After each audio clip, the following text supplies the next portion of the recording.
जोहार, मैं कमल किशोर और बांसुरी सम्राट राज जी। बहुत दिन के बाद इनका से वीडियो रोज मना के बीच में लाना थी और बेहतरीन गाना है, सुनो और एंजॉय करूँ तो ले।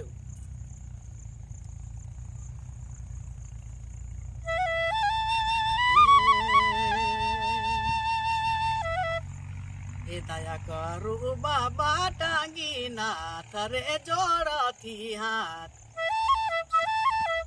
दया करू बाबा टांगी नाथ रे जोड़ा थी हाथ। दया करू बाबा टांगी नाथ।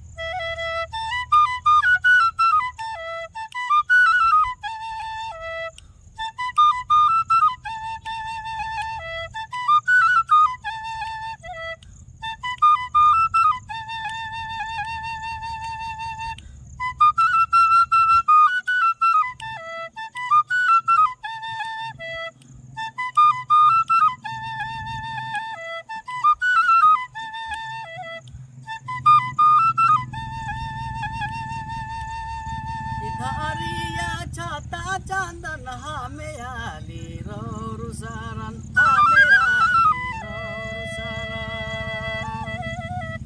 धारिया छाता चांदन हमें आली रोरु सारन हमें आली रोरु सारन।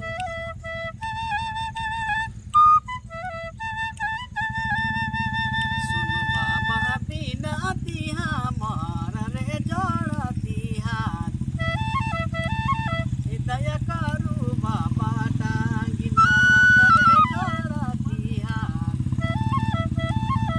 दया करू बाबा टांगी नाथ।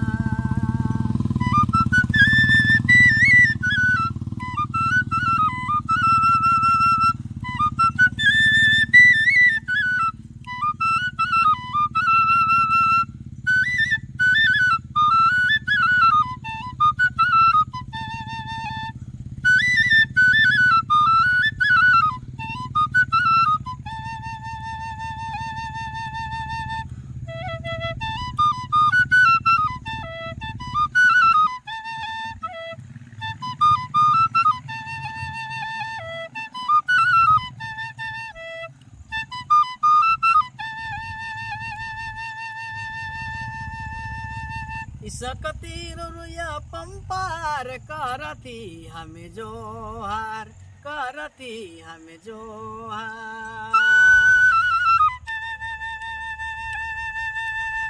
सकती रुया पंपार करती हमें जोहार करती हमें जोहार।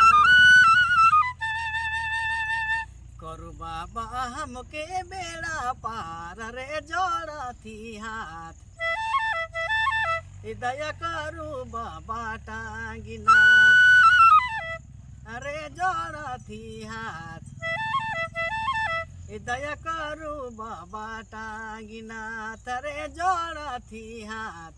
दया करू बाबा टांगी नाथ।